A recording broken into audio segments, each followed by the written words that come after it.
18ویں آیت ہے سورہ آل عمران۔ یوں آپ کو یاد رہ جانا چاہیے کہ آپ آل عمران سے خوب واقف ہیں۔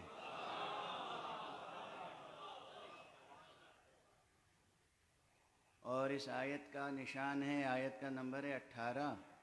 یہ اس لیے یاد رہ جانا چاہیے کہ کربلا میں 18 جوانان بنی ہاشم شہید۔ تو یہ سورہ آل عمران کی 18ویں آیت ہے جو میں مسلسل آپ حضرات کی خدمت میں تلاوت کرنے کی سعادت حاصل کر رہا ہوں۔ آیت شہد اللہ، شہد اللہ انہ لا الہ الا ہو۔ اللہ سبحانہ و تعالی گواہی دیتا ہے کہ کوئی معبود برحق نہیں ہے سوائے اس کے، والملائکۃ، اور ملائکہ بھی گواہی دیتے ہیں کہ کوئی معبود برحق نہیں ہے سوائے اس کے، وَأُولُو الْعِلْمِ، اور جو اولو العلم ہیں۔ اب اجازت دیجئے کہ میں اس کا ترجمہ یوں کر دوں کہ جو مالکان علم ہیں۔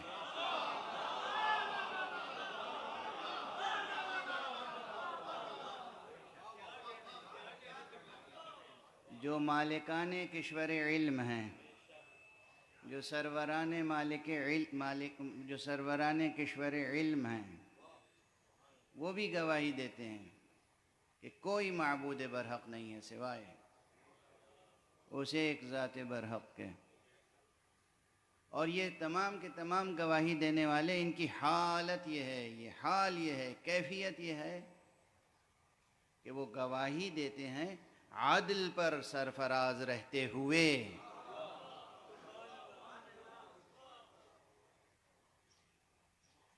لا الہ الا هو العزیز الحکیم، کوئی نہیں ہے معبود برحق سوائے اس عزیز حکیم کے۔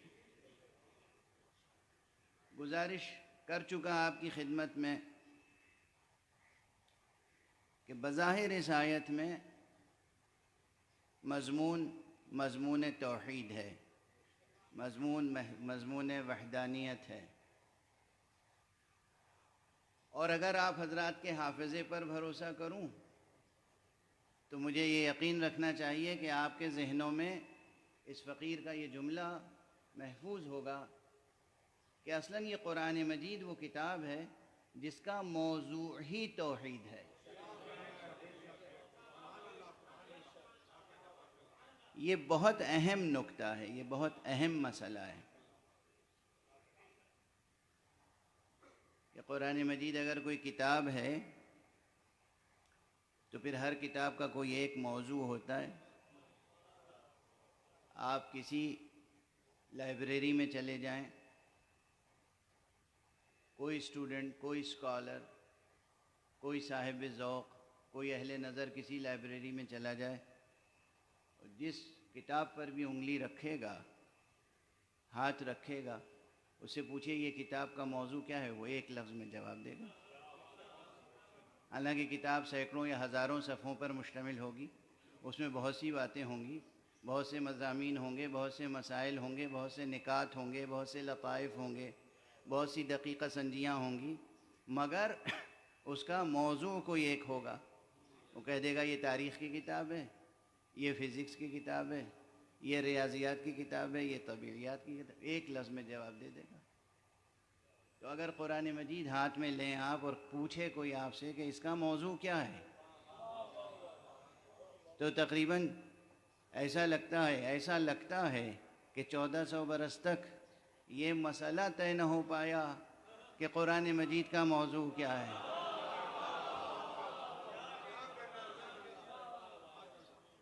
اس لیے کہ ہمارے ایک جلیل القدر عالم اور عظیم المرتبت مترجم اور مفسر جناب مولانا سید ابو الاعلی مودودی رحمۃ اللہ علیہ، پروردگار ان کی روح پر رحمت نازل فرمائے اور ان کے درجات بلند فرمائے،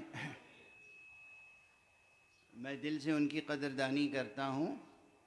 عظیم عالم تھے، مخلص تھے، اور خدمت گزار اسلام و قرآن تھے، خدمت گزار اسلام و اہل بیت تھے،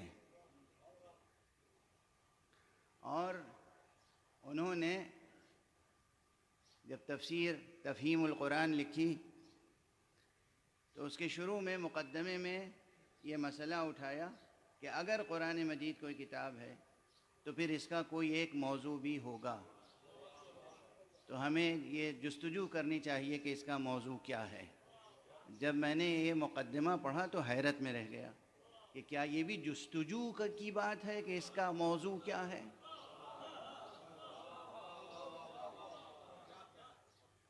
اور اس کے بعد چونکہ اس زمانے میں ایگزسٹنشیلزم جو ہے، جدیدیت اور جدیدیت کی فلسفیانہ اساس، فلسفے میں اور ادب میں وجودیت کا فلسفہ، ایگزسٹنشیلزم کا فلسفہ بہت عام تھا، اور اس میں مرکزی حیثیت، مرکزی اہمیت انسان کو دی گئی ہے۔ تو اس لیے غالباً یا اور کچھ اسباب و علل ہوں گے، انہوں نے یہ فیصلہ صادر کیا مختصر سی بحث کے بعد کہ قرآن مجید کا موضوع انسان ہے۔ یہ فقیر ان سے اختلاف کرتا ہے۔ میں نے تقریری اور تحریری دونوں طور پر یہ بات عرض کرنے کی کوشش کی ہے کہ قرآن مجید کا موضوع انسان نہیں ہے۔ قرآن مجید کا موضوع ہے توحید، توحید حق صمدی، اور از اول تا آخر عرض کر چکا ہوں، اس ممبر پہ بھی عرض کر چکا ہوں گا 7-8 برس پہلے، از اول تا آخر،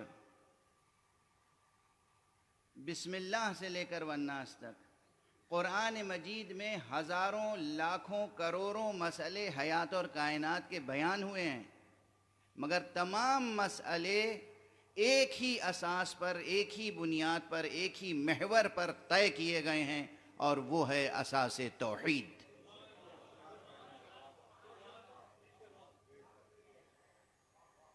توحید حق صمدی، زندگی کے چھوٹے سے مسئلے سے لے کر اور بڑے سے بڑے مسئلے تک، ہر مسئلے کو قرآن مجید نے توحید کی بنیاد پر، توحید کی اساس پر، توحید کے محور پر حل کرنے کی تعلیم دی ہے۔ تو یوں تو پورے قرآن مجید میں موضوع ہی توحید ہے، لیکن بعض مقامات پر قرآن مجید میں یہ موضوع توحید اپنی پوری آب و تاب کے ساتھ نمایاں ہوا ہے۔ دیکھیے، سورج نکلتا ہے جب صبح تو سورج ہی ہوتا ہے، مگر وہ دور ترین افق پہ ہوتا ہے تو اس کی روشنی میں وہ تیزی نہیں ہوتی، رنگ بھی ویسا نہیں ہوتا۔ جب وہ دھیرے دھیرے بلند ہوتا ہے تو پھر اس کے کرنوں کی رنگت بھی بدلتی ہے، حرارت میں بھی اضافہ ہوتا جاتا ہے، چمک میں بھی اضافہ ہوتا جاتا ہے، اور جب بالکل آپ کے سر پہ آ جاتا ہے نصف النہار، اس وقت اس سورج کی آب و تاب کچھ اور ہوتی ہے، اس کی حرارت، اس کی روشنی، اس کی تابانی، درخشندگی، تابکاری، اور پھر وہ ڈھلتا چلا جاتا ہے تو پھر شام کے وقت اس کی روشنی جو ہے وہ بالکل شفق میں بدل جاتی ہے وہی سورج، ہیں اسی سورج کی کرنیں، مگر فاصلے جب بدل جاتے ہیں، کم ہوتے ہیں اور بڑھتے ہیں تو پھر اس کی تابانی میں فرق آ جاتا ہے۔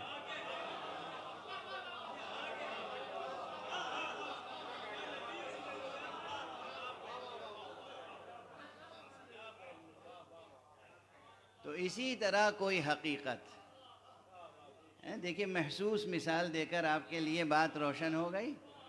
قرآن مجید کی 6000 سے زیادہ آیتوں میں ہر جگہ توحید کی تجلی ہے، مگر بعض مقامات پر توحید کی درخشندگی بہت زیادہ نمایاں ہوتی ہے۔ ان مقامات میں سے ایک مقام یہ آیہ شہد اللہ ہے، اللہ خود گواہی دیتا ہے۔ گزشتہ گفتگوؤں میں یہ بھی عرض کیا جا چکا کہ خود لفظ شہدہ جو ہے اس میں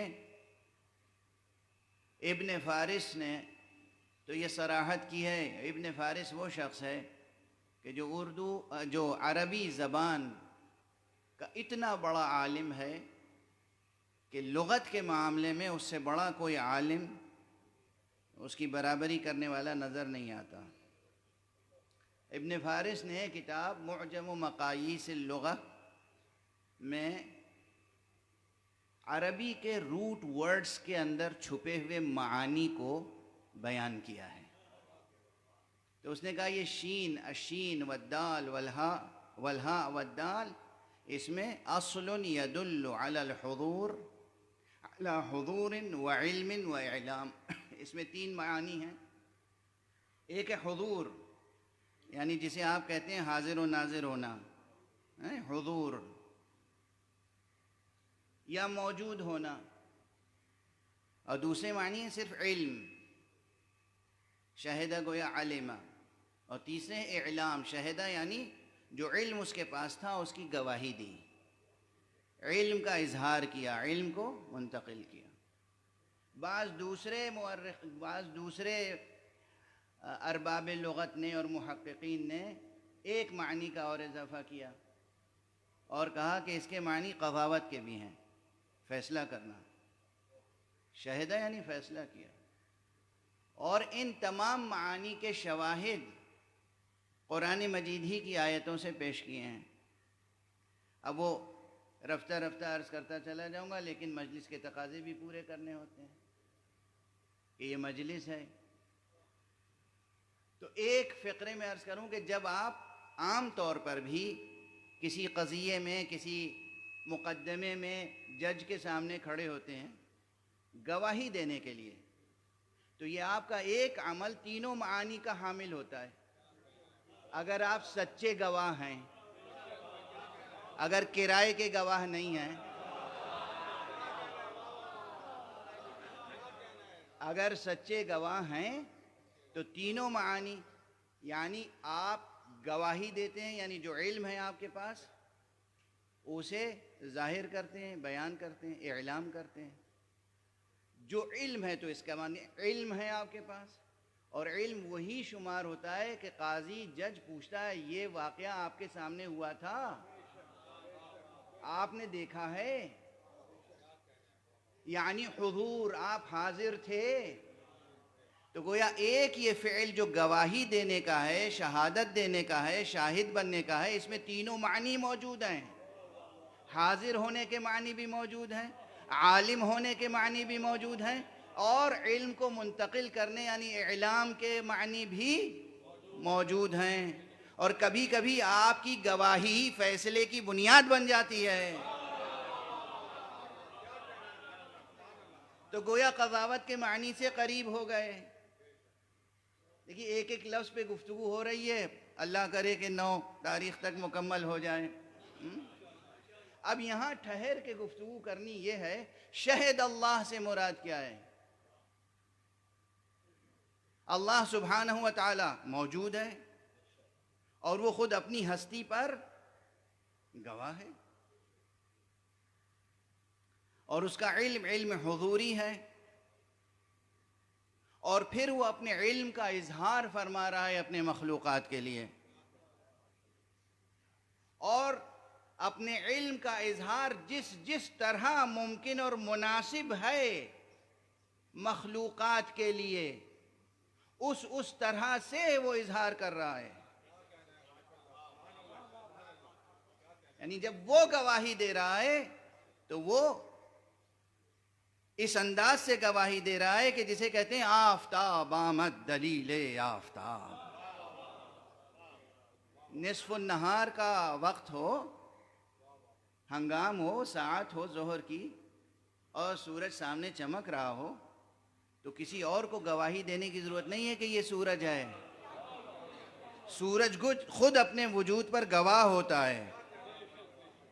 تو پروردگار عالم کی ہستی خود اپنی ہستی پر گواہ ہے. بس ضرورت اس بات کی ہے کہ بندے کے اور ذات حق کے درمیان کوئی پردہ حائل نہ ہو، کوئی حجاب حائل نہ ہو، کوئی عبر نہ ہو، اور ان حجابات کو ہٹانے کی سعی و کوشش ہی سب کچھ ہے۔ ریاضت، سیر، سلوک، عبادت، اطاعت، جو کچھ قرآن مجید یا کوئی بھی کتاب آسمانی، کوئی بھی نبی، کوئی بھی امام، کوئی بھی ولی دعوت دیتا ہے، عبادت کرو، ریاضت کرو، عبادت کرو، ریاضت کرو۔ کس لیے عبادت کرو، کس لیے ریاضت کرو؟ تاکہ جو سورج ہے اس کے اور تمہارے درمیان جو بادل ہے، جو بھی حجابات حائل ہیں، وہ حجابات برطرف ہو جائیں۔ ایک صلوات پڑھ دیجئے محمد۔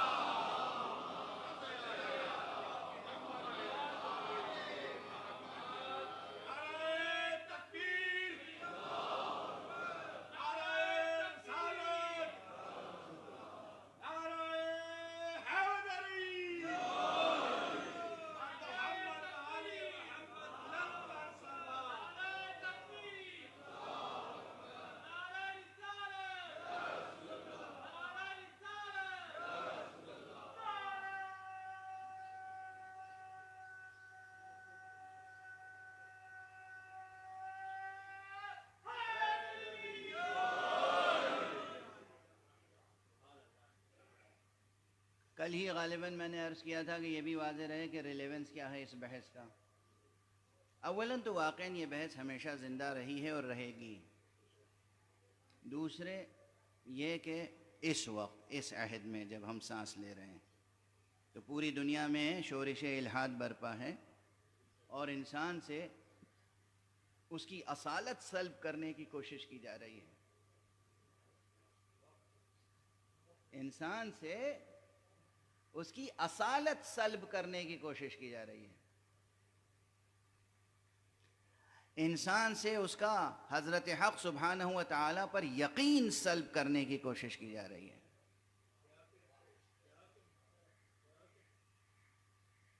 یونیورسٹیز کے نصاب ایسے ڈیزائن کیے جاتے ہیں کہ وہاں سے پڑھ کے جو بچہ نکلے ملحد ہو، وہ اللہ کا بندہ نہ رہ جائے، وہ کسی بھی سرمایہ دار کی کسی کل کا کسی مشین کا پرزہ بن کے رہ جائے۔ جو ہولسٹک اپروچ پہلے ہوا کرتی تھی تعلیم میں، وہ اب نہیں ہے۔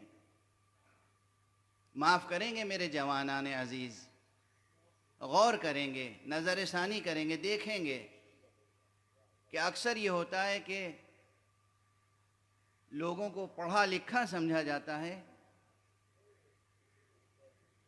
لیکن آگے بس کیسے عرض کروں، جو کیفیت ہوتی ہے، جو تہ در تہ در تہ جہالت ہوتی ہے، وہ ایسے ہی ہوتی ہے جیسے تہ در تہ در تہ بادل ہوتے ہیں۔ ابھی کہا تھا میں نے، وہ بادل جو ہیں وہ سورج کی کرنوں کو پہنچنے نہیں دیتے، یہ جہالت بھی فطرت کی پاکی کو ابھرنے نہیں دیتی۔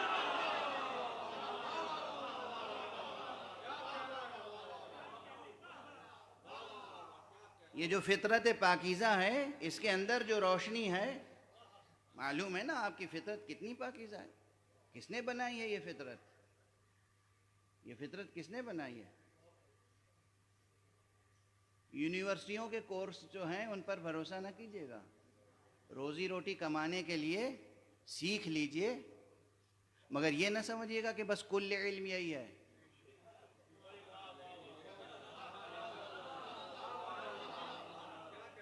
اس فقیر کی اتنی بات گرہ میں باندھ لیجئے، میری تو تحریک ہی ہے تعلیم۔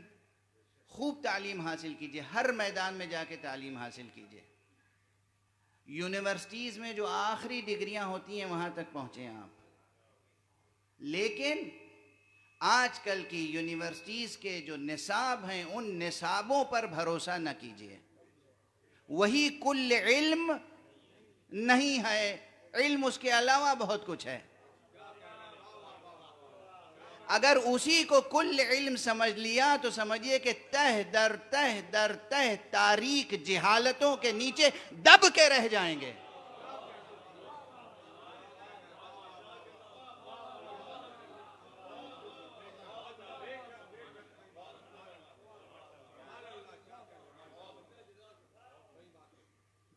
یہ یاد رکھیے، جو فطرت ہے آپ کی بڑی پاکیزہ فطرت ہے، نفیس فطرت ہے. اب میں بعض باتیں ممبر سے عرض کرتے ہوئے زبان لکنت کرنے لگتی ہے، لیکن مجبور ہوں کہ جو جدید دنیا ہے بڑے بڑے ماہر تعلیم بنے بیٹھے ہوئے ہیں. ماہر تعلیم کہتے تھے ہم لوگ اس کو کہتے تھے، جس کی کوشش ہوتی تھی کہ انسانی مولود کے اندر پوشیدہ تمام فطری صلاحیتوں کو پروان چڑھانے کے لیے یہ نصاب بنائے گا، ایک ہولسٹک اپروچ کے ساتھ، کہ یہ شخصیت کے اندر جو قدرت نے صلاحیتیں خوبیاں پہلے سے ودیعت کر رکھی ہیں، اس کو وہ پروان چڑھانے کی کوشش کرے گا. اب صورتحال یہ نہیں ہے، اور دوسری کوشش کیا کرے گا؟ فطری باتیں سکھائے گا. کاش اتنا ہی جملہ کام کر جائے، یعنی آپ کے ذہن پہنچ جائے. اب تو 5 برس اور 6 برس کے بچوں کو یہ سکھایا جاتا ہے کہ تم غیر فطری کیسے ہو سکتے ہو. خدا نہ کرے کہ یہ وبا ان ملکوں میں آئے، لیکن جو دنیا کے ترقی یافتہ ممالک ہیں ان میں تو قیامت ہے. ابھی بھی اگر روشن نہ ہوا ہو مسئلہ تو میں ذرا سا یہ جملہ بس اتنا ہی کہہ دوں، اس سے زیادہ تہذیب ممبر مانع ہے. 5-6 برس کے معصوم بچوں کو جو نابالغ ہیں ان کو احکام بالغان سکھانے کے کیا معنی ہیں؟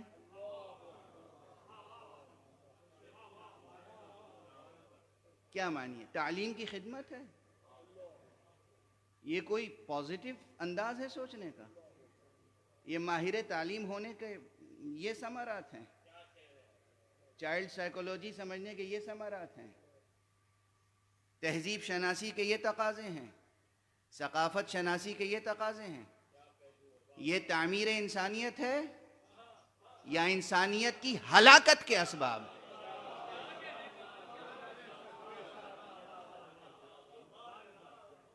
یعنی 5-6 برس کے 7 برس کے بچوں کو، لڑکوں کو، لڑکیوں کو تعلیم بالغان دی جا رہی ہے. بس اس سے زیادہ تو وضاحت میں نہیں کر سکتا. اور اسے آپ تعلیم کہیں گے یا تخریب؟ اور پوری دنیا، میں لندن سے آ رہا ہوں، وہاں سب سے زیادہ مصیبت اس وقت یہ، ہر شخص آتا ہے مولانا بتائیے کیا کریں، مولانا بتائیے کیا کریں، مولانا بتائیے کیا کریں. 6 برس کا بچہ گھر پہ آتا ہے مجھ سے یہ پوچھتا ہے بتائیے میں کیا کروں. یہ تعلیم گاہیں ہیں یا یہ دنیا کے ویسٹرن کیپٹلزم کا جو نظام ہے اس کے فاسق و فاجر و گنہگار ظالم افراد نے ہائر کر کے ایسے مفکرین کو ایسا ڈیزائن کرنا چاہا ہے تعلیم کا نصاب کہ انسانیت تباہ ہو جائے، صرف ان کے چند خانوادے رہ جائیں کرۂ ارض پر عیش کرنے کے لیے، باقی سب حشرات الارض ہیں. آپ یقین رکھیے کہ جو ویسٹرن کیپٹلزم ہے بطور خاص، اس کے آگے انسان کی کوئی حقیقت نہیں ہے. آپ کی حقیقت کتنا ہی بڑا دانشور ہو. یہ جناب ہلال نقوی صاحب تشریف فرمائیں، پروردگار ان کی عمر میں اضافہ فرمائے، عمر خضر عطا فرمائے. شاعر اہل بیت ہیں، خدمت گزار مکتب اہل بیت ہیں، نقاد ہیں، ادیب ہیں، مرثیے کہے ہیں، نہ جانے کتنے بچے اب ان کے زیر تربیت ہیں.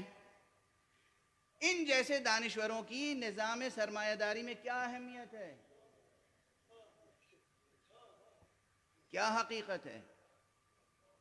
نہ جاہل کی حقیقت ہے، نہ عالم کی حقیقت، نہ شاعر کی حقیقت ہے، نہ ادیب کی حقیقت، نہ قانون داں کی حقیقت ہے، نہ فقیہ کی حقیقت. کوئی کچھ ہو اس کی کوئی حقیقت نہیں ہے. حشرات الارض کی طرح ہیں ان کے سامنے سب.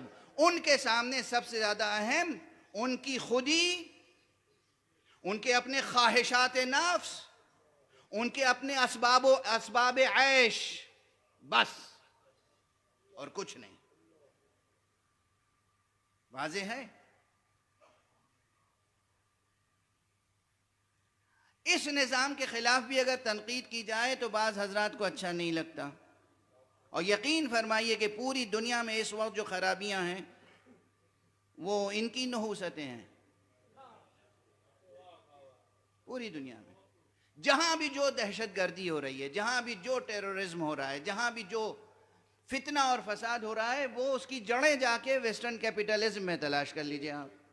میں کسی ایک ملک کو نہیں میں ملزم قرار دے رہا ہوں، اور میں کسی ایک فرد کو بھی ملزم قرار نہیں دے رہا ہوں۔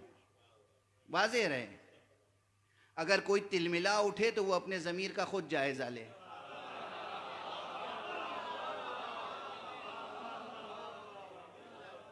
میں کسی ایک فرد کی بات نہیں کر رہا ہوں، کسی ایک ملک کی بات نہیں کر رہا ہوں۔ ایک نظام ہے، ایک نظام ہے جسے ہم مغربی سرمایہ داری کا نظام کہتے ہیں۔ یہ چاہتا ہے کہ ہر فرد اس کے سامنے سر بسجود ہو، جو وہ کہہ دیں وہ ہو جائے، کوئی انکار نہ کرے، اور جیسا وہ چاہیں ویسا نظام تعلیم بنے۔ اگر ان کی عادتیں غیر فطری ہیں تو پھر ان کے سامنے کوئی ایسا کھڑا نہ ہو جو کہہ سکے میاں یہ غیر فطری عمل کر رہے ہیں آپ۔ وہ کہیں نہیں، یہی عین فطرت ہے، تم بھی یہی کرو۔ تو چھوٹے بچوں کو سکھاتے ہیں کہ بس تم بتاؤ کیا بننا چاہتے ہو۔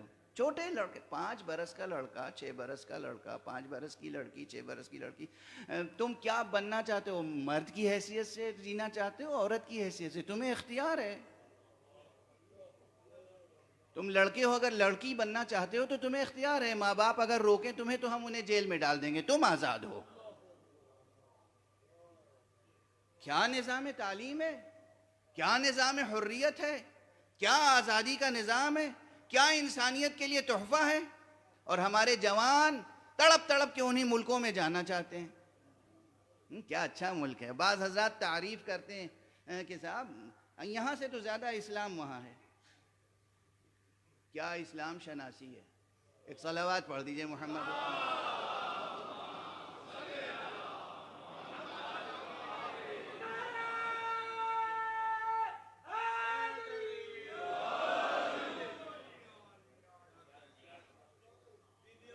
کیا اسلام شناسی ہے؟ اور تعجب تب ہوتا ہے، اب جانے دیجیے، یہ تعجب والی بات اس وقت نہیں ذکر کروں گا، دامن بیان کو سمیٹ لوں۔ اتنا کافی ہے آپ کے ذہن و ضمیر کو جھنجھوڑنے کے لیے۔ بتائیے کہ سرکار سید الشہداء حضرت امام ابو عبداللہ الحسین علیہ السلام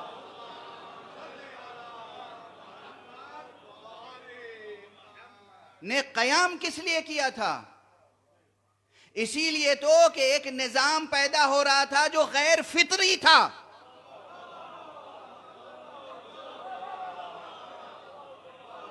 غیر عادلانہ تھا، منصفانہ نہیں تھا، آئین و اساس وحی و اخلاق نبوی پر قائم نہیں تھا، انسانی فطرت سے ٹکرانے والا تھا۔ اس لیے امام نے قیام کیا تھا نا۔ تو امام کی یاد کے صدقے میں، امام کے ذکر کے صدقے میں ہمیں یہ حق حاصل ہونا چاہیے، اور ہمارے پاس یہ جرأت ہونی چاہیے کہ ہم دنیا کے بڑے سے بڑے باطل نظام کے سامنے کم سے کم حرف اعتراض بن کے تو کھڑے ہو جائیں۔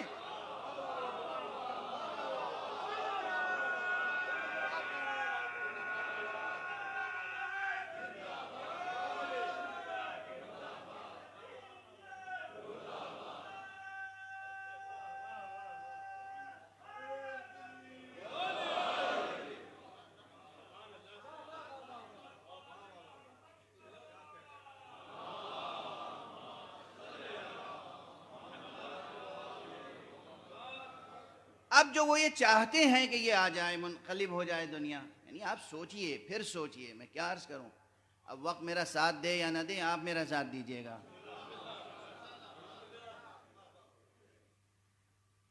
اقتصادی نظام کیسا بن رہا ہوگا دنیا کا، کس طرح سے، کس ذہانت کہوں یا شیطنت، کس شیطنت کے ساتھ، کس مکر کے ساتھ نظام بنائے جاتے ہیں افراد کو اسیر کرنے کے لیے، اور پھر پوری پوری قوموں کو اسیر کرنے کے لیے، اور پھر اپنے علاوہ تمام دنیا کی قوموں کو تباہ کرنے کے لیے۔ جرأت سے کام لیجئے، جینے کا حوصلہ تو رکھیے۔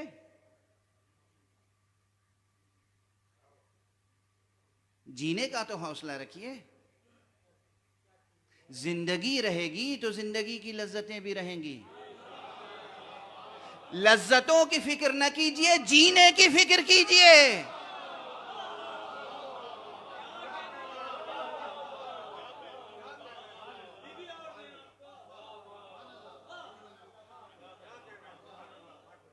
اصل زندگی قائم رہے گی نا تو زندگی کی لذتیں بھی ہیں، زندگی کی سعادتیں بھی ہیں، زندگی کی سرفرازیاں بھی ہیں، زندگی کی کامیابیاں بھی ہیں۔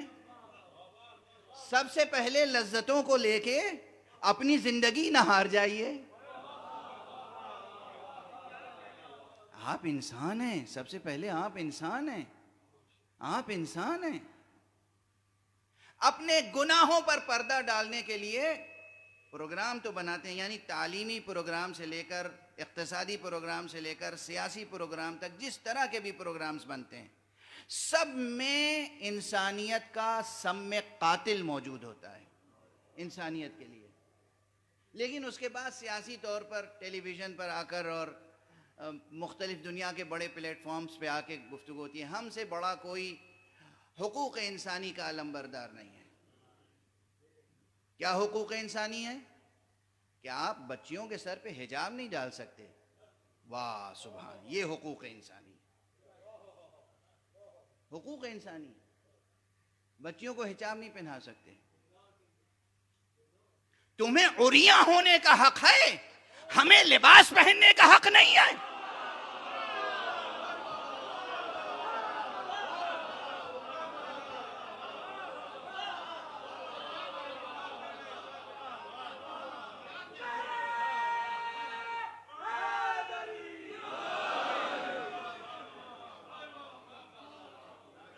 کیا حق ہے تمہیں؟ اگر یہی کہ سب کو برابر کا حق ہے، آزادی ہے، تم عریاں رہنا چاہتے ہو، عریاں رہو۔ ہم لباس پہننا چاہتے ہیں تو ہمیں لباس پہننے دو۔ ہم تمہیں اگر لباس پہنائیں تو جبر، تم ہمارا لباس چھینو تو آزادی۔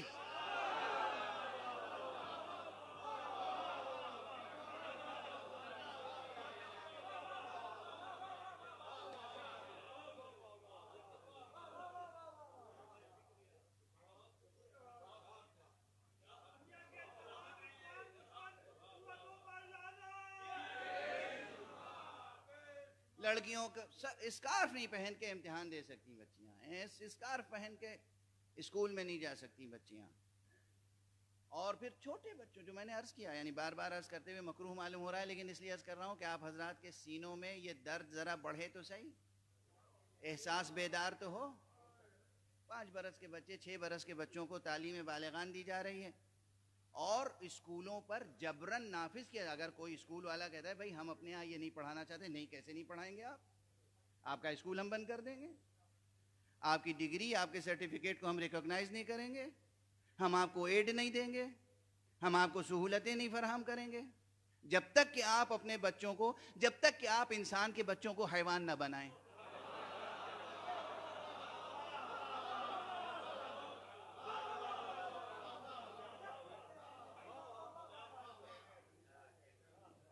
یہ جو دنیا کا موجودہ نظام ہے ابھر رہا ہے، اور دھیرے دھیرے وہ پھیلایا جا رہا ہے ہر چھوٹے بڑے ملک میں۔ سمجھ لے کہ کہاں سے کہاں تک بات پہنچ رہی ہے۔ بے مہار ہیں ان کے جذبات، بے مہار ہیں ان کے عزائم، بے مہار ہیں ان کے منصوبے، اور کوئی رکاوٹ نہیں ہے، صرف دو رکاوٹیں ہیں، یا فطرت پاکیزہ انسانی، یا اس پاکیزہ فطرت انسانی کی گواہی جس چیز پہ دیتی ہے، یعنی حقیقت حق وجود سمدی، اللہ کی حقیقت۔ فطرت کو وہ بدفعلیوں اور بدعمالیوں سے مسخ کرنا چاہتے ہیں، اور خدا کی حقیقت پر یقین کو مٹا دینا چاہتے ہیں۔ کون اعتراض کرے گا؟ اعتراض کون کرے گا؟ ظاہر ہے وہ لوگ اعتراض کریں گے جن میں ریلیجس سینٹیمنٹس ہوں گے، اس لیے پہلے ریلیجن کا مذاق اڑاؤ، بتاؤ کہ میاں یہ مذہب کیا ہے، خدا کیا ہے؟ There is no God, just enjoy your life۔ کوئی نہیں ہے خدا۔ یہ باقاعدہ اس کے بینرز لگا کے اشتہار کیے جاتے ہیں۔ کیوں؟ اس لیے کہ لیکن یہ ناکام ہوں گے انشاءاللہ۔ کیوں؟ تاریخ ہے، ہمیشہ جتنا بھی کوئی طاغوت وقت، کوئی سرکش، کوئی ظالم، کوئی فاسق، کوئی فاجر، جتنا بھی بلند ہو جائے، جتنا بھی بڑھ جائے، جتنا بھی مضبوط ہو جائے، اس کا لشکر جتنا بڑا ہو، اس کا خزانہ جتنا بڑا ہو، فرعون بن جائے، نمرود بن جائے، حامان بن جائے، شداد بن جائے، مگر وہ کسی ایک موسیٰ سے، کسی ایک ابراہیم سے، کسی ایک محمد سے، کسی ایک حسین سے ہار کے رہے۔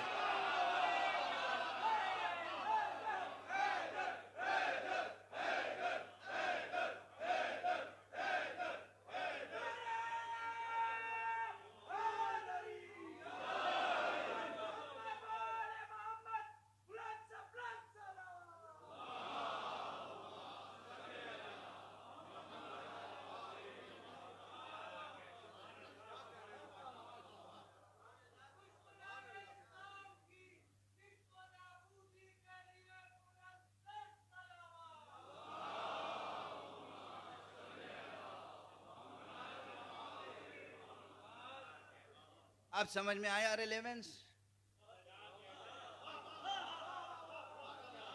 بتاؤ توحید پہ گفتگو ہو یا نہ ہو؟ بتاؤ خدا کی بات کریں یا نہ کریں؟ اللہ کا تذکرہ ہونا چاہیے یا نہیں؟ اور ایک ہی بیان میں دونوں ریلیونس قائم ہو گئے۔ اللہ کا ذکر کریں یا نہیں؟ اور بتاؤ حسین کا ذکر کریں یا نہیں؟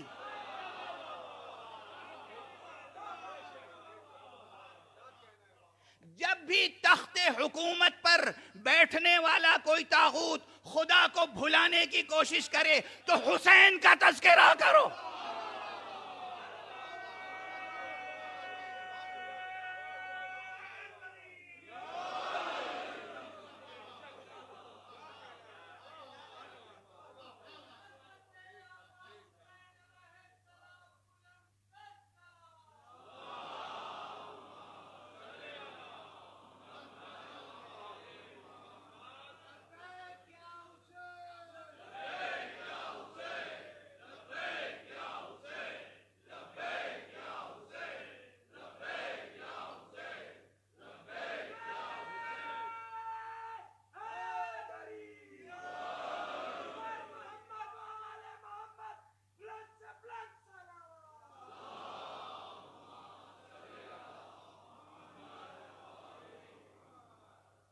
یہ ہے ریلیونس۔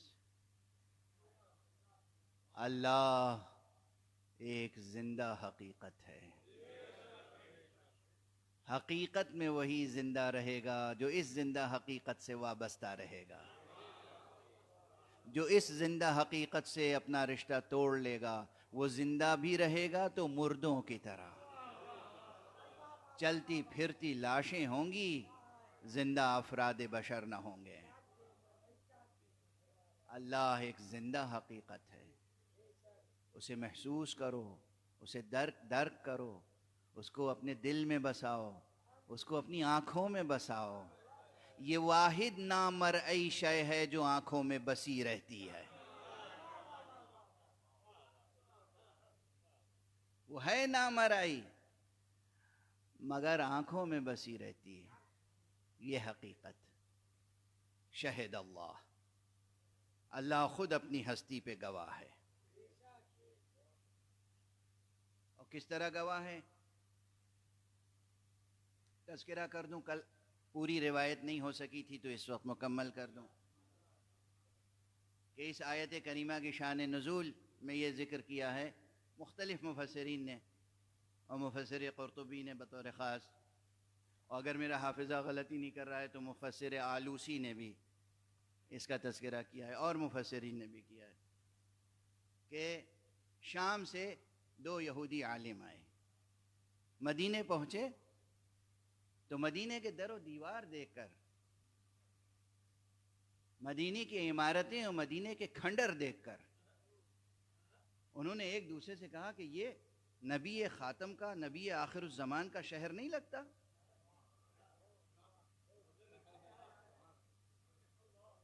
کہاں لگتا ہے، بالکل وہی شہر۔ داخل ہوئے، پوچھا، جستجو کی، لوگوں نے کہا ہاں محمد ابن عبداللہ صلی اللہ علیہ وسلم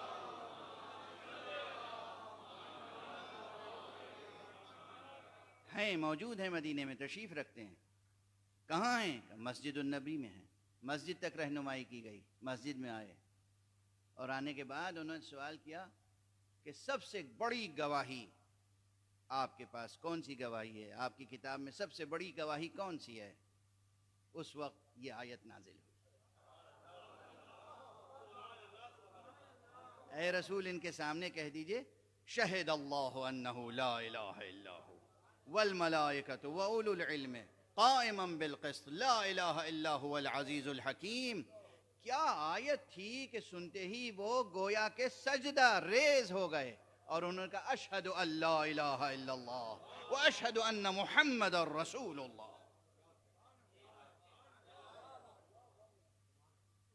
بڑی عظیم الشان شان نزول بھی ہے، بڑی جامعیت ہے۔ میں نے کل عرض کیا تھا نا، خط گلزار میں کلک مشیت نے پورا قصیدہ توحید لکھ دیا ہے۔ اللہ گواہی دیتا ہے۔ ابھی بات ظاہر ہے کہ جاری رہے گی، وقت گزر گیا۔ آیتوں کی قرأت کیسے کی جائے، اس کے اندر چھپے ہوئے معانی مزید کیسے پڑھے جائیں؟ میں نے وعدہ کیا تھا آپ سے کہ آج ایک مثال قرآنی پیش کروں گا جس سے معلوم ہوگا کہ پچھلی کتابوں میں ہمارے پیغمبر کا تذکرہ کیسے تھا۔ کل میں نے وعدہ غالباً کیا تھا، بک آف جینیسس جیسے اناجیل میں ہے وہ تو تھی نہیں، اس میں پیغمبر کا اس طرح سے تذکرہ تو تھا نہیں کہ جناب اسماعیل علیہ السلام تک، یا جناب ابراہیم علیہ السلام تک، یا جناب آدم علیہ السلام تک، یا جناب عدنان تک، یا جناب ہاشم تک ہی پورا سلسلہ ہو کہ وہ ہوں گے محمد ابن عبداللہ ابن عبد المطلب ابن ہاشم، ان کی ماں کا نام آمنہ ہوگا، یہ سب تو نہیں ہے کہیں۔ پھر کس طریقے سے تذکرہ تھا کہ تھا بھی، نہیں بھی تھا، اور اتنا روشن تھا کہ ان کو بھی پہچانتے تھے لوگ، ان کے خاندان کو بھی پہچانتے تھے، ان کے شہر کو بھی پہچانتے تھے۔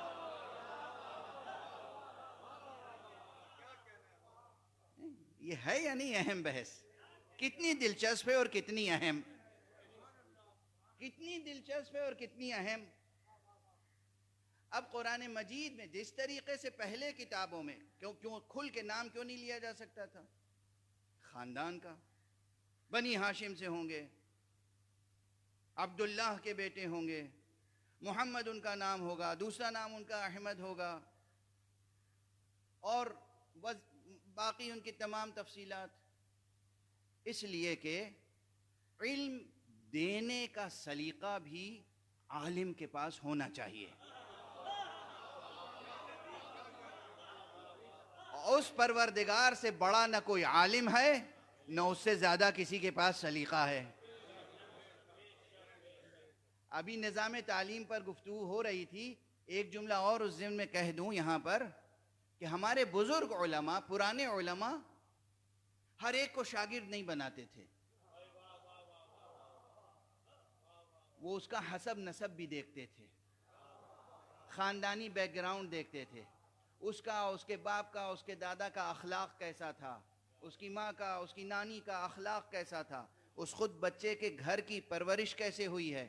جب مطمئن ہو جاتے تھے کہ ظرف پاکیزہ ہے،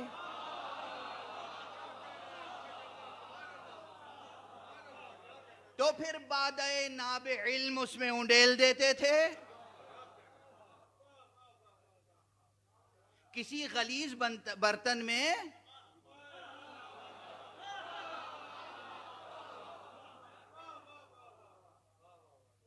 نفیس سے نفیس شربت بھی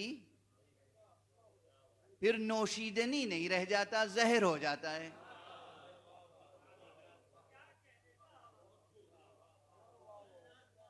تو ہمارے بزرگ علماء ہر ایک کو علم نہیں دیتے تھے، طالب علم نہیں بناتے تھے.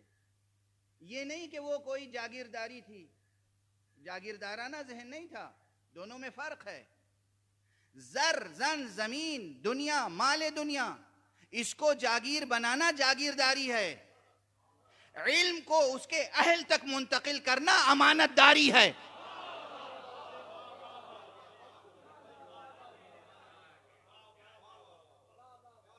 جاگیر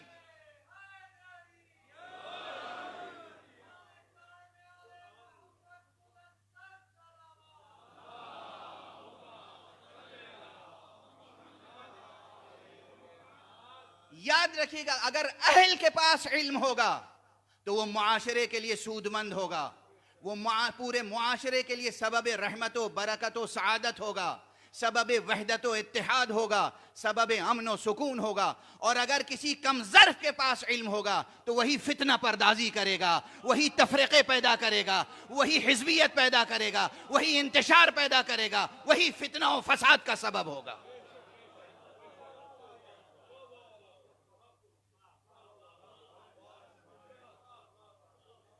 تو یہ چیز اس سے زیادہ کون بہتر سمجھتا ہوگا کہ علم کس طرح منتقل کیا جائے. اب کیسے کیسے محسوس مثالیں دوں، بالکل بازاری سی مثال دے دوں ایک. حالانکہ میں بازار وغیرہ سے مجھے کچھ سلیقہ نہیں ہے اس کا. جتنی نفیس شے بکتی ہے بازار میں، اتنے ہی زیادہ اس کے اوپر غلاف چڑھے ہوتے ہیں.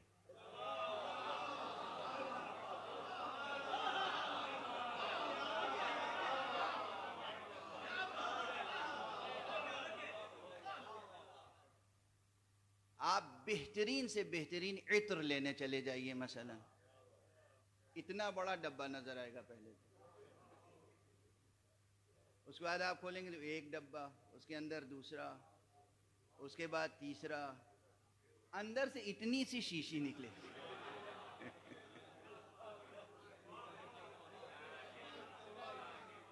وہ اتنی سی شیشی ایسی ہوگی کہ اس کا اتنا سا عطر لگائیے گا تو وہاں تک خوشبو جائے گی.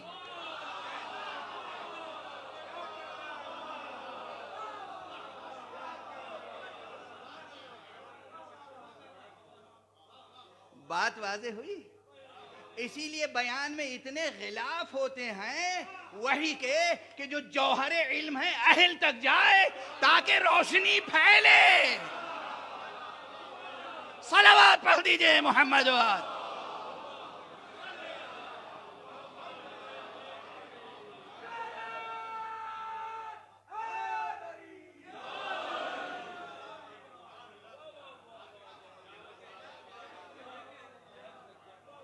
تاکہ علم کی روشنی پھیلے. اہل کے پاس رہے گی بات تو علم کی روشنی پھیلے گی، نہ اہل کے پاس رہے گی وہ دوسروں کا چراغ زندگی بھی گل کر دے گا، روشنی کیا پھیلائے گا، اور نتیجتاً اپنا مستقبل بھی تاریک کر لے گا. تو اہل ضروری ہے. اس لیے بیان الہی ایسا ہوتا ہے کہ بیان کا بیان ہے، حجاب کا حجاب. اب اس کی ایک مثال، وقت حالانکہ گزر گیا، وقت بالکل گزر گیا، مگر میں کیا عرض کروں کہ ایک مقام دیکھ لیجئے، ایک مقام. بہت سی مثالیں دینے کا دل چاہ رہا تھا آج. اچھا بغیر کسی تمہید کے جب تک آپ کا ذہن تیار نہ ہو جائے مثال دینے سے بھی فائدہ نہیں ہوتا ہے. ہیں؟ زمین پر ہل نہ چلایا جائے اور بیج ڈال دیا جائے تو بیج ختم ہو جاتا ہے, مر جاتا ہے.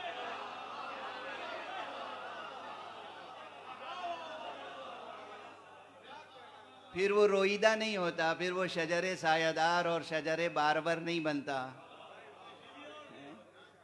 اس لیے پہلے ضروری ہے کہ زمین پر ہل چلایا جائے اور پھر اس کی مٹی کو نرم کیا جائے, پھر اس پہ تھوڑا سا پانی کا چھڑکاؤ کیا جائے, پھر اس میں بیج ڈالا جائے, پھر بات برابر کی جائے, تاکہ وہ شجر سایہ دار اور شجر بارور بنے. تو اب اتنی بات اگر سمجھ میں آ گئی تو دیکھیے کہ اگر کہیں کسی کتاب میں لکھا ہو کہ بھئی وہ لوگ وہ ہوں گے جنہیں تم دیکھو گے کہ ہر وقت رکوع اور سجدہ کرنے والے ہوں گے اور ان کی پیشانیوں پر سجدے کا نشان بنا ہوا ہوگا, اور یہ کہہ کے خاموش ہو جائے, تو اس عبارت سے آپ کیا سمجھیں گے؟ کس کے بارے میں ہے یہ کس کے بارے میں؟ وہ لوگ ایسے ہوں گے کہ جیسے زمین میں کوئی دانہ بویا گیا ہو اور اس سے نرم نازک چھوٹا سا اکھوا پھوٹے, پھر وہ بڑھے, پھر وہ مضبوط ہو, پھر وہ بارور ہو, ایسا کہ بونے والے زارے خوش ہوں اور منکران نعمت الہی غیظ و غضب کا شکار ہو جائیں اور چپ ہو جائے. اس سے کیا سمجھ میں آئے گا؟ ہماری آپ کی کیا سمجھ میں آئے گا؟ کس کا تذکرہ ہے یہ؟ دنیا کی ہر قوم میں, ہر ملت میں, ہر قبیلے میں, ہر مسلک میں کچھ لوگ ایسے مل جائیں گے جس کے ماتھے پر نشان ہوگا.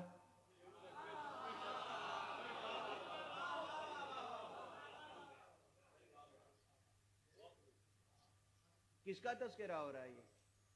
یہودیوں میں کتنے عبادت گزار تھے, مسیحیوں میں کتنے عبادت گزار تھے, مشرکوں میں کتنے ہیں؟ بتوں کے سامنے سے ہی ماتھا تو ٹیکتے ہیں.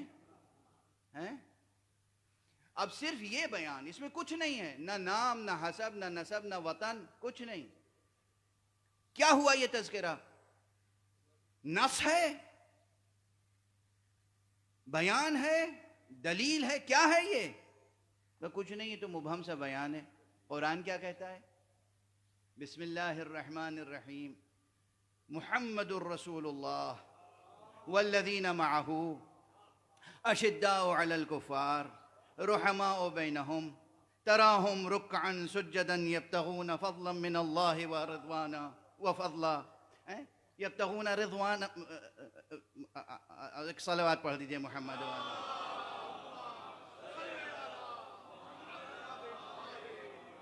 یبتغون فضلا من اللہ ورضوانا, اور اس کے بعد یہ بیان, یعنی تم انہیں دیکھو گے تراہم رکعا سجدا یبتغون فضلا من اللہ ورضوانا سیماہم فی وجوہہم من اثر السجود.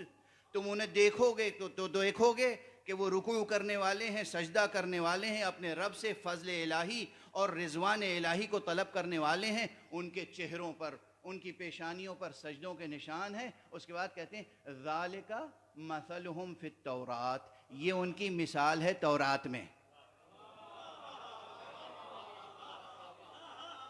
قرآن خود بتا رہا ہے یہ تورات میں جو بیان کیا ہے ہم نے کہ تم دیکھو گے ایک ایسا گروہ جو رکوع کرنے والا ہوگا, سجدہ کرنے والا ہوگا, پروردگار سے فضل الہی اور رضوان الہی طلب کرنے والا ہوگا, اور پروردگار سے, اور ان کے چہرے ایسے ہوں گے کہ جو سجدوں کے نشان سجے ہوئے ہوں گے ان پر. یہ دراصل تذکرہ محمد اور ان کے ساتھیوں کا ہے.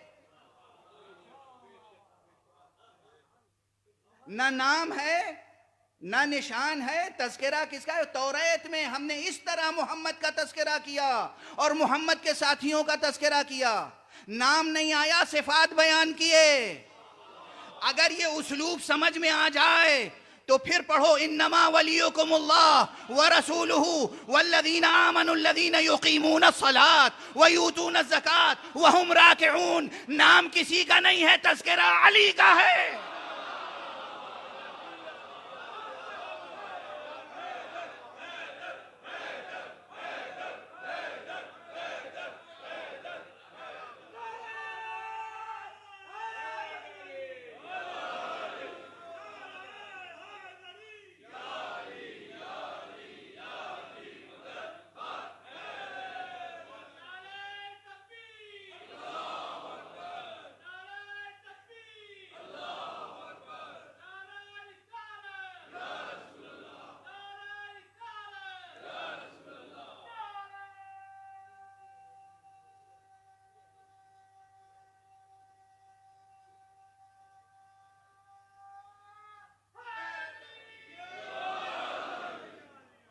واضح ہے. عبارت کو عبارت سے ملا لیجئے، کردار کو کردار سے ملا لیجئے، پھر نام کو نام سے ملا لیجئے گا. خود خدا کہہ رہا ہے، ارشاد فرمایا کہ ہم نے یہ مثال دی ہے کس کی؟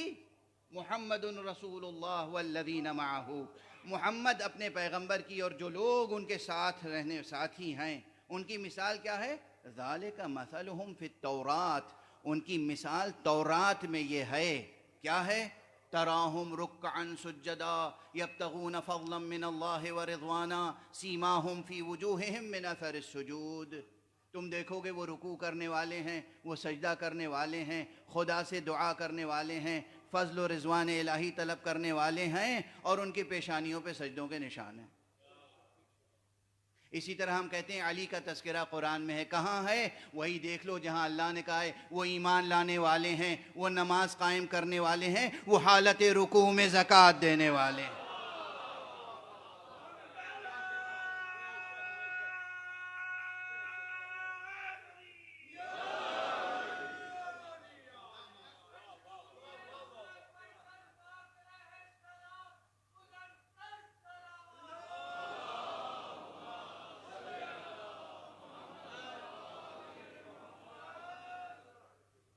Methodology of reading religious texts یا methodology of reading of divine revelations. اللہ سبحانہ و تعالیٰ کی طرف سے نازل ہونے والی آیتوں اور کتابوں کے پڑھنے کی ایک میتھوڈولوجی ہے. کس طریقے سے پڑھا جائے، کس طریقے سے سادہ لفظوں میں، عام لفظوں میں خاص باتیں ہیں لکھی ہوئی ہیں، عام لفظوں میں خاص باتیں لکھی ہوئی ہیں. بتائے گا کون؟ اب بتائے گا کون؟ کوئی عام آدمی نہیں بتائے گا. اسی لیے خود پیغمبر اکرم صلی اللہ علیہ وآلہ وسلم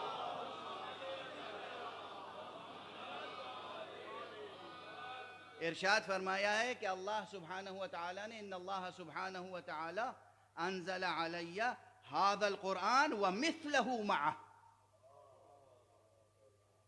اللہ سبحانہ و تعالیٰ نے میرے اوپر یہ قرآن نازل کیا ہے اور اسی کے مثل میرے ساتھ کچھ اور ہے.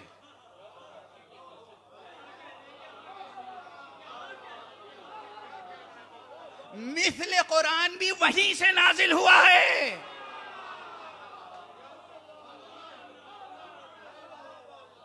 اور چیلنج کر رہا ہوں، کوئی اس حدیث کا انکار نہیں کر سکتا. اللہ نے قرآن نازل کیا وَمِثْلَهُ مَعَهُ، اور اسی کے ساتھ اس کا مثل نازل کیا ہے. یعنی جناب موسیٰ پہ توریت نازل ہوئی، یہ آیتیں نازل ہوئیں. جناب توریت نے انہی آیتوں کی تفصیل کی کہ تمہیں معلوم ہے ہارون، یہ جو لکھا ہوا ہے تراہم رکعن سجدا، تم دیکھو گے کہ وہ رکوع کرنے والے ہیں، سجدہ کرنے والے ہیں. یہ ہر ایک کو نہ سمجھ لینا، یہ نسل ابراہیم میں آنے والے محمد مصطفیٰ کا تذکرہ ہے. اور وہ ایسے ہوں گے اور اس خاندان سے ہوں گے، اور وہاں ساری تفصیل موجود ہے کہ وہ عبداللہ کے بیٹے ہوں گے، یا در یتیم آمنہ ہوں گے، اور وہ آغوش ابو طالب کے پروردہ ہوں گے. ان کی ولادت شعب ابی طالب میں ہوگی، وہ مکے میں پیدا ہوں گے، ہجرت کر کے طیبہ جائیں گے، یثرب جائیں گے، یثرب کو طیبہ بنا دیں گے، مدینۃ الرسول بنا دیں گے. ساری تفصیل جناب موسیٰ نے ہارون کو اور اپنے دوسرے اوصیاء کو تعلیم فرمائی. اگر تعلیم نہیں فرمائی تو باقی یہودی علماء کے پاس اتنا علم کہاں سے آیا کہ مدینہ دیکھ کے پہچان لے یہ نبی آخر الزمان کا شہر ہے.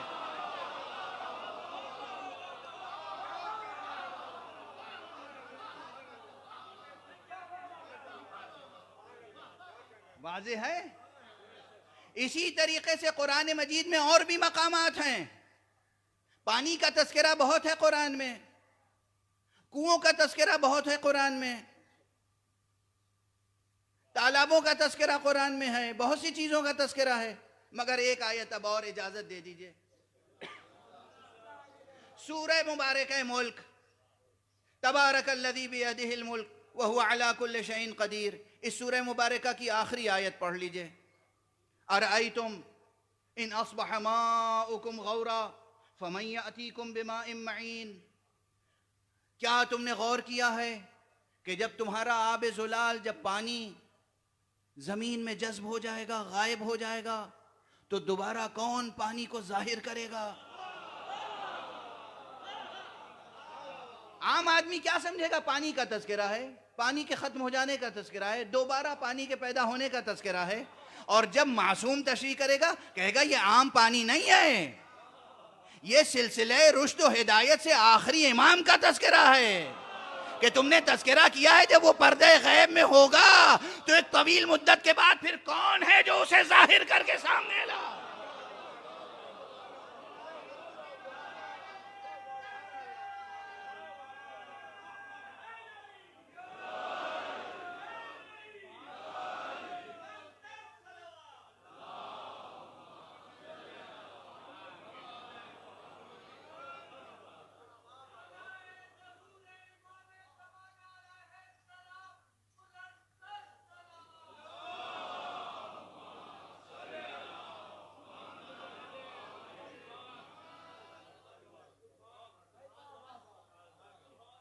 سمجھ میں آ رہی ہے؟ ریڈنگ میتھڈولوجی، یہ پانی عام پانی نہیں ہے. اَرَأَيْتُمْ إِنْ أَصْبَحَ مَاؤُكُمْ غَوْرًا، کیا تم نے غور کیا ہے، سوچا ہے، دیکھا ہے؟ دیکھا ہے بمعنی غور کیا ہے. اَرَأَيْتُمْ، کیا تم نے سوچا ہے؟ کیا سوچا ہے؟ إِنْ أَصْبَحَ مَاؤُكُمْ غَوْرًا، جب تمہارا پانی غائب ہو جائے گا، زمین میں جذب ہو جائے گا. فَمَن يَأْتِيكُمْ، پھر کون لے کر آئے گا؟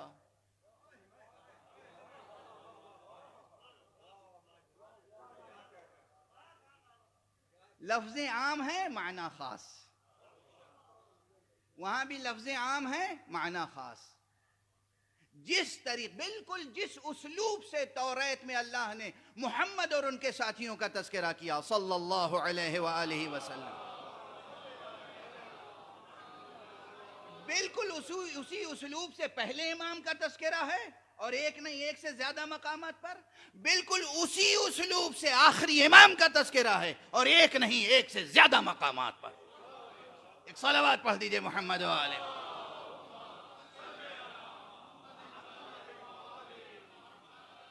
تصدیق کون کرے گا؟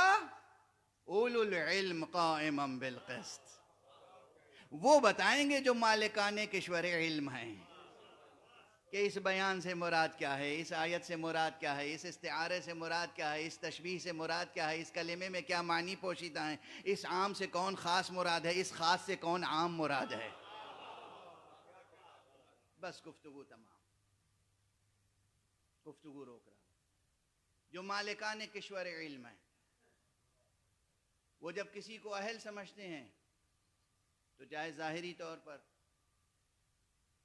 ماحول بھی نہ ہو علم دینے کا، مگر پھر بھی علم دے کے گزرتے ہیں. اسی لیے تو نیزے پر سرکار سید الشہداء کا سر قرآن مجید کی تلاوت کر رہا تھا. بس ایک فقرے میں آپ کی طبیعتیں منقلب ہو گئی. جو مالکان کشور علم ہیں، آج 3 محرم ہو گئی.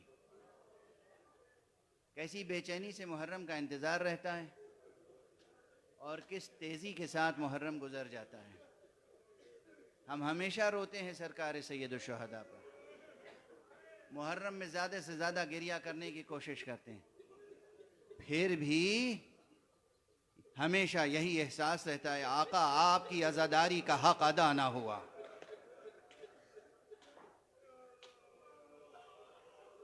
یہ کیا کہ ہماری آنکھوں سے آنسو بہہ گئے اور ابھی رگوں میں خون باقی ہے؟ یہ کون سی عزاداری ہوئی؟ آقا ہم نادم ہیں، آقا ہم شرمسار ہیں، آقا ہم سے آپ کی عزاداری کا حق ادا نہیں ہو سکتا. جو آپ نے قربانیاں دی ہیں، جو آپ کے اہل بیت نے قربانیاں دی ہیں، جو آپ کے اصحاب نے قربانیاں دی ہیں. آج 3 محرم ہے، عموماً اصحاب باوفا کا تذکرہ ہوتا ہے. وقت کافی گزر چکا ہے، اس لیے بس 2-3 جملوں میں ایک جانثار کا تذکرہ کر دوں. یہ جانثار کوفے کے رہنے والے ہیں. مگر کتابوں میں ہے کہ صحابی رسول بھی ہیں، بعض نے تصریح کی ہے کہ صحابہ میں سے ہیں، اور بزرگ سن و سال کے مالک، ایسے بزرگ ہیں کہ کمر جھکی ہوئی ہے، آنکھوں کے پپوٹے آنکھوں پہ لٹک آئے ہیں، نظر نہیں آتا کچھ، لیکن نہ جانے کب سے یہ کوفے سے نکل کے کربلا آ کے خیمہ ڈال کے وہیں رہ رہے ہیں، کیونکہ انہوں نے اپنے کانوں سے رسول کو یہ کہتے ہوئے سنا تھا کہ دیکھو میرا یہ بیٹا حسین سرزمین کربلا پہ قتل کیا جائے گا، تم میں سے جو اس وقت باقی رہ جائے اس کی نصرت میں بخل نہ کرے، اس لیے یہ آ کے وہاں رہ رہے ہیں خیمہ ایک چھوٹا سا ڈال کے۔ اور اس کے بعد جب روز عاشورہ آیا تو یہ ایک نیزہ لے کر، ایک شمشیر لے کر، ایک رومال لے کر، ایک کمربند لے کر آقا حسین کے اصحاب میں شامل ہو گئے، اور ساتھیوں سے کہا، اپنا تعارف کرایا اور کہا کہ دیکھو یہ نیزہ ہے نا، اس نیزے کو میری پیٹھ سے لگا کے میری کمر اور میرے سینے کو اس نیزے سے باندھ دو تاکہ میں سیدھا ہو کے کھڑا ہو سکوں، یہ رومال لو، یہ میرے پپوٹے اوپر اٹھا کے باندھ دو مضبوطی سے تاکہ میں دیکھ سکوں، اور اس طرح آمادہ ہو کر ہاتھ میں تلوار لے کر آقا حسین کی بارگاہ میں آ گئے۔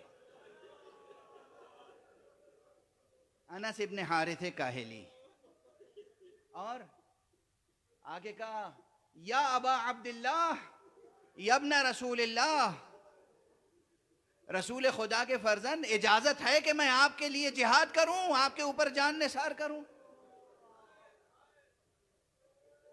تاریخ میں ہے، ارباب مقاتل نے لکھا ہے، ارباب تاریخ نے لکھا ہے، آقا حسین نے اس ضعیف العمر مجاہد کی ہمت مردانہ دیکھی اور اس کے بعد گریہ کرنا شروع کر دیا۔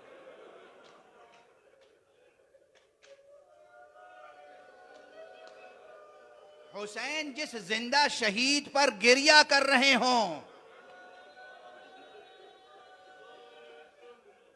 ان کا فرط ایمانی، ان کا فرط جہاد، فرط جذبہ جہاد دیکھ کر آقا کی آنکھوں میں آنسو آ جائیں، کیا مرتبہ ہوگا اس کا؟ دیکھا، دعائیں دی اور کہا بسم اللہ، قربانیوں کی راہ کھلی ہوئی ہے، جہاد کا راستہ کھلا ہوا ہے، بسم اللہ۔ امام کی دستبوسی کر کے اجازت لی، میدان میں گئے، اور اس پیری میں بھی، اس بڑھاپے میں بھی وہ بے پناہ جنگ کی ہے کہ نہ جانے کتنے دشمنوں کو تہہ تیغ کیا، لیکن کب تک جنگ کرتے، کب تک جہاد کرتے؟ اس لیے کہ دشمنوں کا طریقہ تھا آنے والے مجاہدوں کو چاروں طرف سے گھیر لیں اور اس کے بعد ان پر ہر طرف سے وار کریں۔